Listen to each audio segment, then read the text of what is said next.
Welcome back, everyone. We're going to spend some time now in the large group. We'll forego the small group conversations and we'll just stay together for this. And this is an opportunity for you to ask questions or make some comments or just really share what's stirring in you, especially what's stirring in you with regard to sharing centering prayer with others. This is also a chance for you to ask a question or make a comment to any of the presenters. So the way we'll do this, I think, to help us work through this is, if you have a comment or question, raise your virtual hand. I know last evening we said, or you can wave at us on the screen. The problem is we have multiple screens of people here and it's hard to see everyone. So I know there were some people last night or whatever time of day that was for you, who were not able to get in on the conversation. So raise a virtual hand. If you're not familiar with that, go down to the bottom of your screen and the little toolbar on the bottom. If you go over towards the right near the breakout rooms, you'll see a little raise hand. So you can do that. Or if you're not comfortable with that or rather not speak, then you can put something in the chat box and we'll try to get to it through the chat box as well. We already have a hand raised.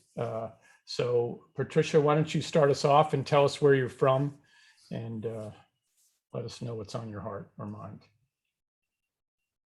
Unmute. Oh, let's give the tech guys a chance to catch up here. There you go. Okay. I am very grateful. Thank you. And I would like to know, I am in South America, in Arequipa, Peru. But my grandson lives in the United States and is going to college. I would like to share the young contemplatives information, and all of the video would be great if I could have a copy to share with other people. Is it possible?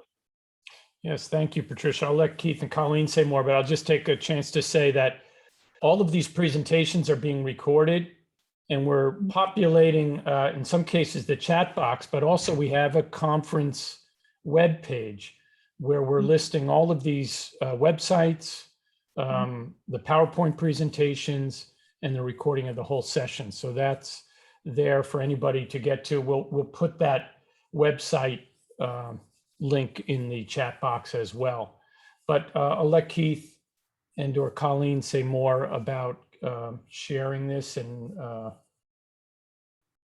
yes, very good, Patricia. We would certainly welcome your grandson to join. Yes. And the simplicity of it is the website that we posted in before. Maybe Matt can post the link and you can send that to your grandson. Everybody can pass that website along. Oh, and they okay. can just Thank sign you. up there. They'll see Yes. all the details. Yeah, he says he meditates, but I don't think he has gone through the method. Yes. But he's 19 and very interested in all of this. We have a very interesting chats. So that's great. Thank you very much. Very good. Thank you. thank you, Patricia, for the question. How about Kathy? Tell us where you're from as well, please.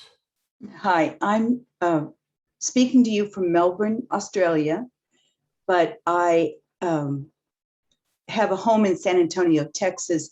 And for 8 years, I did a weekly centering prayer group in the women's annex of the jail in Bexar County. And I wanted to tell anybody who's wondering whether that's a ministry for them, how I came to it. In other words, the first time I walked into the women's, the chapel and did an introduction to centering prayer, the next week, a woman came in and said that she had gone to court. She'd gotten, she was waiting in the little waiting room to go in and get her sentence. And it was her practice, other times she'd been to court, to walk around the room and bang on the walls because she couldn't stand being enclosed. But because she'd been to our group, she thought, this little room with one chair, I could do centering. So she sat down and centered, and then she went in And they gave her 25 years. And her first thought, and she shared it with us, was, I can do it. You know, it wasn't just, they threw the book at her and all that, but she said, I have a tool, I can do it. And I never heard from her again because she went off to prison. But I'm just saying, the next 8 years, no one else ever said anything quite like that, but it was pretty wonderful encouragement. And it's something that you could think about. It's a tool for people to do whatever happens. Thank you. Thank you, Kathy, for sharing that. I wonder, I don't know if Lawrence or Kit want to say anything about the tool of centering prayer as a tool, particularly when you're behind bars. And I don't know if you guys want to share. We might have to find you. Wave at us if you, or you can unmute yourself, either Lawrence or Kit. Sure, for sure. Centering prayer, for me, I mean, it's definitely great if you're in an incarcerated situation, because in that situation, it's all like negative emotions and thoughts running through your head. And if you don't have a place to just stop and center and a way to just let those thoughts and those emotions just run while you sit there and let that silence nourish you. After a while, the silence becomes more important than the thought, because there's so much more peace in that silence than there is in all those thoughts that go on. And then you'll find after a time, it gives you enough power to whereas no matter what thoughts are going, just like Ket said, when he gets you can say, what kind of, you're able to look at a thought. Before, you were just driven, the thought would go and then the emotion would follow. And it's like a dog chasing his tail. But when you separate the thought from the emotion, and especially separate that reaction, that usually would follow, the reaction would be like, bam. But now you've got a long time, you can sit there and it gives you the power to make better choices. And I think for me, it's not just being in prison, but I think anywhere on earth that if you can use this practice to center and become less reactionary, I think a lot of problems that we're facing in this world today is because of the reactionary responses to things that's going on. But when you can get beyond your reaction and actually, analyze what's really going on, then you can make a response that's more appropriate to the situation. And because you're centered in that center, that God source which is inside of everyone, you'll more than likely make a choice that's more compassionate and kind.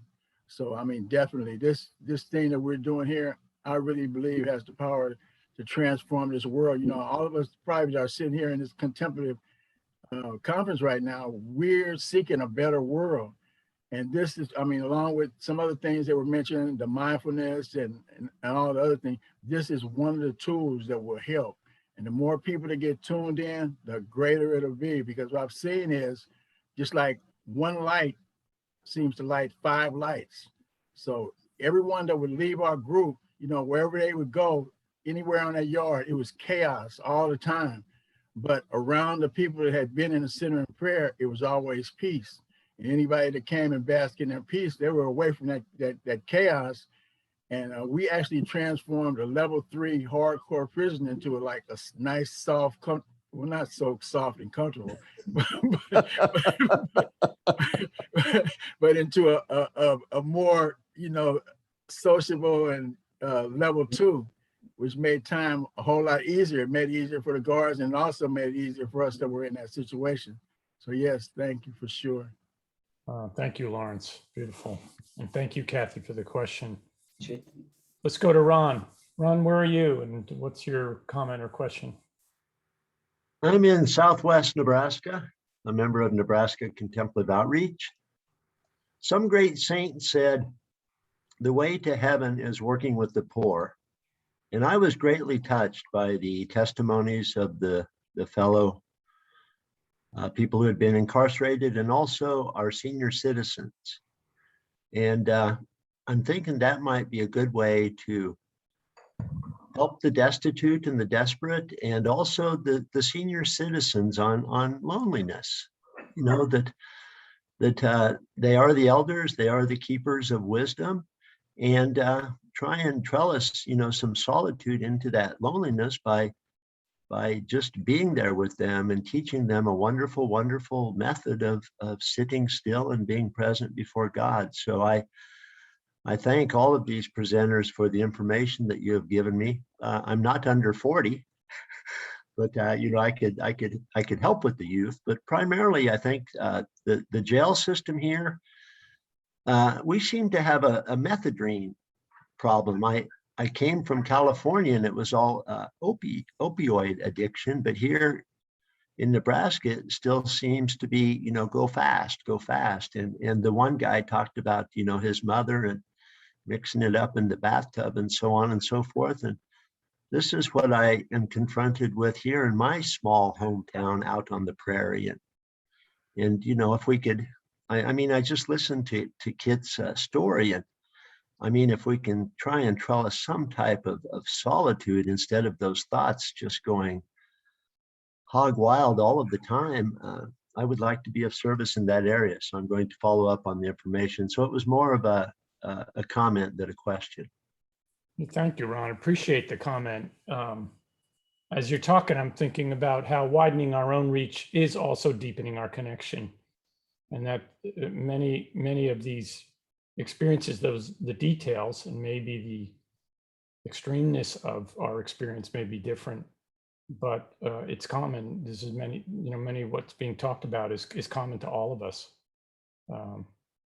Our own ability to not be in control all the time, and our woundedness. So this is a common part of humanity. So appreciate that, Ron, and framing it that way for us. Brian, how about you? You've got internet, so that's great. Why don't you remind us where you're from and Thank you. I'm from South Africa, and my topic is young.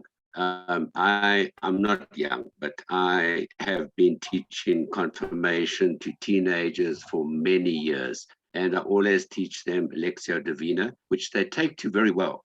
And once they understand the procedure and the word or the phrase that comes out from Scripture, that format, the sharings that come out of those groups from these kids who have such a maelstrom of emotions and all sorts of mixed thoughts about relationships and all sorts of things, the sharings that come out are so beautiful and so amazing, especially the discipline of not commenting, not trying to console, just allowing that space where that teenager can really open up and feel free to open up. And then I tried centering prayer. I failed dismally. So we often do like that I am meditation. I think on Thursday, we do a guided meditation for say 5 minutes, leave them in that quiet space for a few minutes, maybe have some quiet music in the background, and then bring them out of that, which they also enjoy very much. But pure centering prayer with teenagers, I failed. But Lectio Divina, wonderful. So anybody who's teaching Sunday school or confirmation groups for teenagers, try Lectio Divina. It is such a beautiful tool, and especially we would have a 2-day retreat in preparation for confirmation, and I'd get all my contemplative friends and we'd break up. We might be 50 teenagers, break up into groups with a facilitator in each group leading the Lectio Divina process. And it's like so heartwarming to engage with young people at that level. So thank you very much. Brian, thank you. Appreciate the comment. Wondering if Colleen is out there, if you want to share in terms of teaching the practice to younger folks. Colleen still around?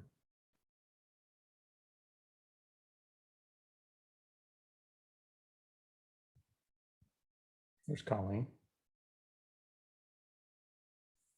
Want to say anything about the actual experience of teaching centering prayer? You know, I don't think the experience itself of teaching, it changes. As a teacher, I think the awareness of what people are bringing to centering prayer is different. But what I find to be the gift of centering prayer, although I don't like to use this word in the context of the contemplative, but I was reading an article that Father Keating wrote this week preparing for this, and he said that, you know, in a way they created a how-to method because those are the way of the times. And so the gift of centering prayer is the method, that it doesn't change.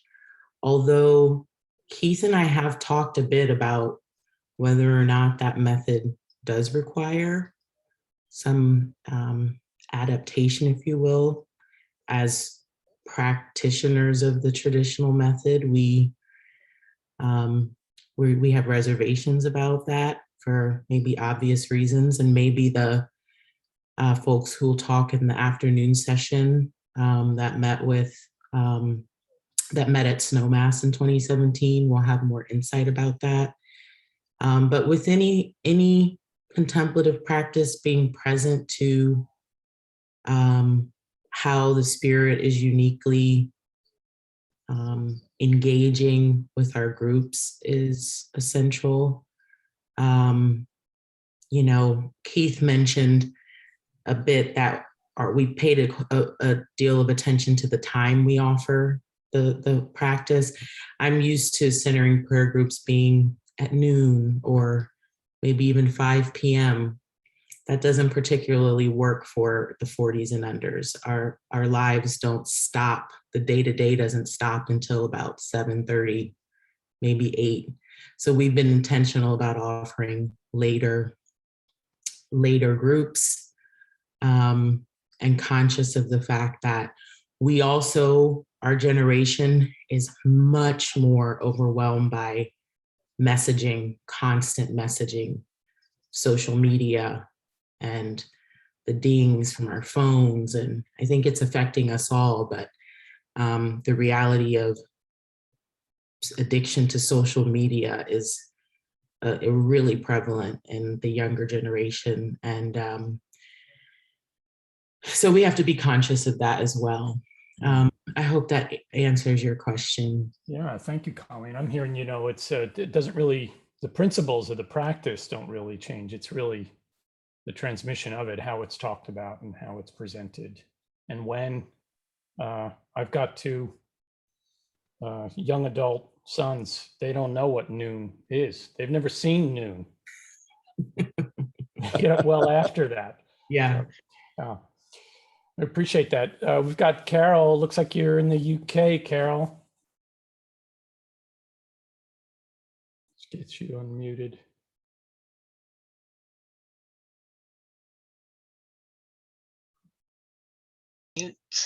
There you go. Yes, hello from Kings Langley in the UK, which is near London. What I'd like to discuss actually is mental health issues. The people who work in prisons and in the STEP program, I sure have come across them.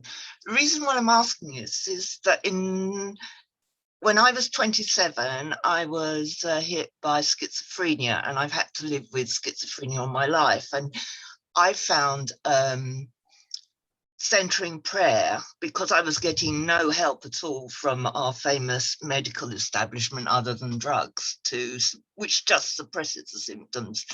And I had a short correspondence with Father Keating, and he told me that he had been told by the medical establishment it was dangerous for people with mental health issues like schizophrenia to be doing this practice. Well, I was wondering, what is the position on that now? Because this was back in 1990s, because basically it's the only only thing I had to keep me sane, you know, because when you're very frightened, because basically you're dreaming while you're awake, and that dream can be a nightmare. Now, I found holding on to the anchor word was something to give me something to cling to, because yes, psychosis is a dramatic unloading of the unconscious. But I just wondered how, because you must come across that in prisons and in with the STEP program, people with mental health issues, whether how do you tackle that? And is that still the case? The medical establishment are advising you, as Father Keating told me when I wrote to him, that to do this with people with serious mental illness is dangerous. Yeah, thank you, Carol. That's such an important question, and it's been talked about a lot. Maybe one person from the prison outreach, and maybe one person from the 12-step team, if you want to maybe make comment about that. We won't hold you to a professional. I am certainly not a professional, but I'm glad to share what's been shared with me. And I will say it's something I had a lot of trepidation about, and I talked at great length with Ray Leonardini before going in. And you know, really, I think the bottom line is it's such an individual process, and that there's great merit to trusting the Spirit and how the Spirit works, and the wisdom that God doesn't give us more than we can handle. I mean, it's a little scary in a prison situation because you know they don't have good access to mental health resources. So it's not like you can, I mean, Father Keating always said therapy, there's times to go to therapy, right? To supplement our prayer practice with good mental health support. And prisoners don't always have access to that. At the same time, do we not teach people how to be intimate with God out of a concern for their mental health? Yeah, thank you. Well, I can say that centering prayer was a very important part of my recovery. Thank you. Thank you. I don't know if anybody from the, yeah, Jenny.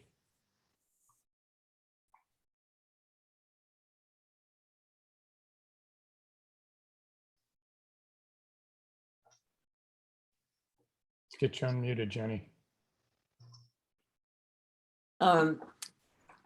I think we've all been warned, and there certainly was a time when it was understood that there hadn't been enough research. We didn't really know what the outcomes would be, so to proceed with caution. I do know in 12-step programs, we often have people that are, they call themselves dual diagnosis people, to alert us that they have other issues besides the addiction issues, perhaps. And I like what Chandra said. It's a very individual kind of thing, and none of us can speak for what the Holy Spirit might do with anyone. So I think, you know, we carry the message and allow the person to receive it in whatever way they want. But I don't think we should ever push the idea that people with mental health issues are going to take to centering prayer and experience the same kind of thing that some of us have. So proceed with caution would be my. Thanks, Jenny. And I guess, as we've been saying in other ways, adaptation sometimes of how it's being presented is important. To me, you know, having a lot of support when practicing the prayer is good for all of us, and particularly those who have, you know, mental health issues or other issues. Just as Father Carl was saying on Thursday evening, you know, just the physical part of the practice, it can be adapted. You don't have to sit on the floor. You can sit in a chair, you know. I don't mean to oversimplify that in terms of practicing and mental health, but I think the idea of adaptation is important, as well as the idea of support and being with a group and being with a teacher who can guide you. Yeah, and Mark, and there are some at times contraindications at certain points in people's lives, for a point in their life. So, Mark, do you care if I jump in just to say? Yeah, please. Just one comment. Carol, thank you so much for bringing this up, because it is an issue with all kinds of people, mental health issues. And, you know, one thing we always say in 12-step recovery, we're not doctors. And Thomas would always say, God honors all prayer. And for me, it is, you know, like has been said, we take care of ourselves, but we never really give advice here. But we just recommend, you know, that centering prayer be a supplement to any other therapy, and that the 11th step is one of 12 steps. It's not like centering prayer is a cure-all for anything, that we have to consider ourselves holistic, and we would not encourage anybody to stop any other practice or work with a sponsor or working with a therapy group. Centering prayer is not a substitute for any of that. It's just a supplement to all of it. So that's all I'd like to say. Thank you, Jim. I appreciate that. Let's go to Father Carl from my home diocese of Newark.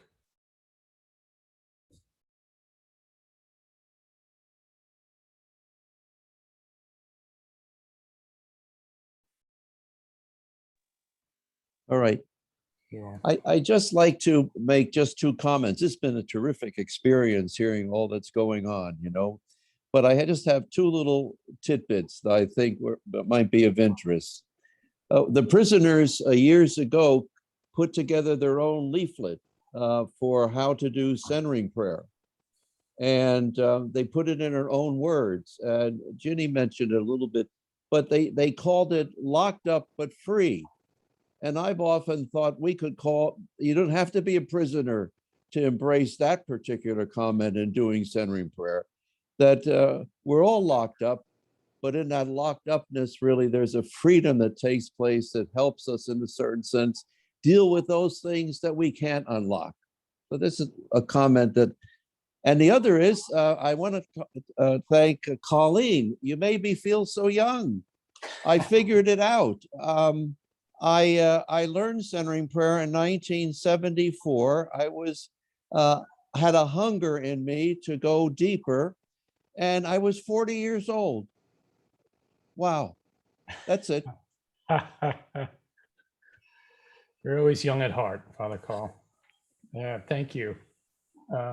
I'm watching our time. We're supposed to end at quarter till. We have centering prayer at the top of the hour, which we love for all of you to stay on for that. I think we'll go a few more minutes. If you need to take a break on your own to get ready for centering prayer, please do so. But I know we have a few more questions. We'll try to get to a couple more and at least go for another 5, 7, 8 minutes, something like that. So Sue, why don't we go to you? Looks like you're in Alabama. Yes, Sue Miller from Huntsville, Alabama. And I'm so glad I got to come on after Carl Rico, because he influenced my life a lot and he doesn't even know it. And I'm going to try to make this short, but he was asked to go into the prisons to teach the forgiveness prayer. But lo and behold, he did not feel well and he had to do some self-care. So Chandra was looking for someone to come into the prison. And she called me, did not know her, and asked me to come into her group of 25 men and teach the welcoming prayer. And I said yes. So beautiful experience. One thing we did is we did this card that we left with everybody that had the welcoming prayer on it, that they could just have this little piece. And I went back 3 months later, just to, they were having a volunteer banquet and I got to sit with the men again and asked how the prayer was going. And one of the men pulled out this card. He said, "This card has not left me since you gave it to us." He says, "I sleep with it."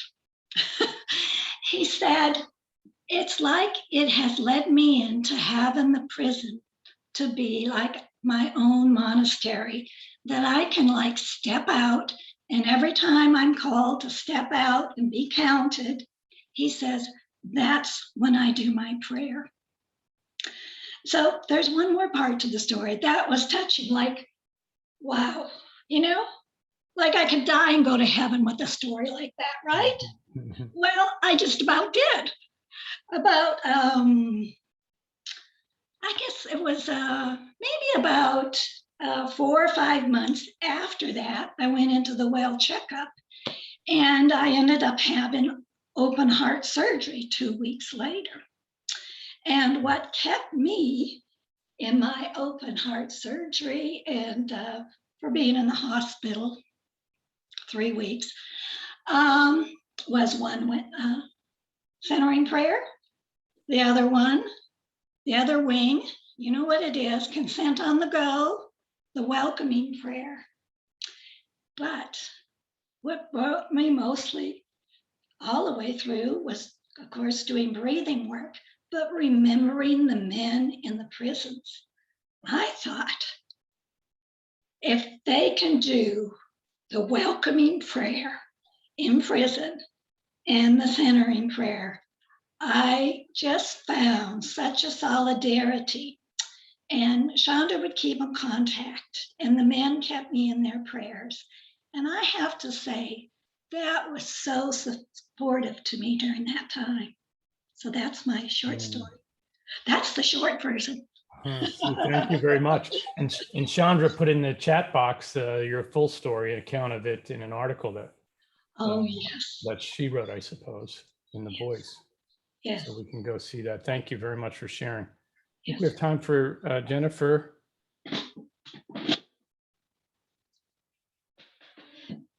My comment has to do with youth and two pieces. I was introduced to Christian meditation through Dom John Main. I'm from Canada. I'm from Niagara Falls, Niagara on the Lake, but I learned it in Montreal when he was practicing at the time before he died, and eventually came to centering prayer later. But I was thinking that a good place for working with youth would be at the Newman centers or at the universities in some way. And I would really encourage people to do it. That's why I started to do Buddhist meditation was at university. And I thought, this is crazy. This is a whole cultural thing that doesn't make sense to me, that I had an awakening that there's a good Christian practice I can go to. So I left the Eastern meditation to do the Christian meditation, and then got to centering prayer, where I'm happy to be centered. So anyways, I would just think that an outreach at the universities would be a really good place to be. And I would hope that there was something going on there. And my second comment was that in our group in Contemplative Prayer Niagara, our leader, Brenda, is starting to work with the high school chaplain, and she has a group. And unfortunately, because of COVID, couldn't get to go into the high school. But I heard the story. I understand it failed for this gentleman, but we're hoping that it's not going to fail. And I'm thinking that if you do work with a chaplain and who thinks it might happen, I don't see any problem in introducing it to the students at high school. So those are my two comments about youth. But if anybody's doing anything with universities, I'd be really interested to hear. Thanks, Jennifer. Maybe people can post in the chat box where you're doing this work, how you're reaching younger folks. We are going to have an opportunity after the centering prayer session. We're going to set up some breakout rooms according to each of the presenters or groups of presenters. So we'll have four different breakout rooms. And that would be a great time for you to enter a breakout room where you have a particular interest or have some questions or want to learn more.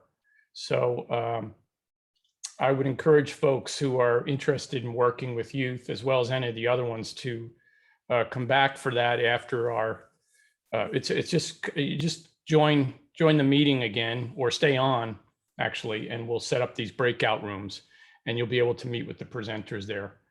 Thank you all. I'm sorry we couldn't get to all the questions. But we want to give a few minutes of settling in here and quiet as people are entering and joining us for the centering prayer session. And we encourage you afterwards to stay on and maybe make your question known in those breakout groups. So thank you all very much. Please stay around for centering prayer, which will begin in 10 minutes or 9 minutes.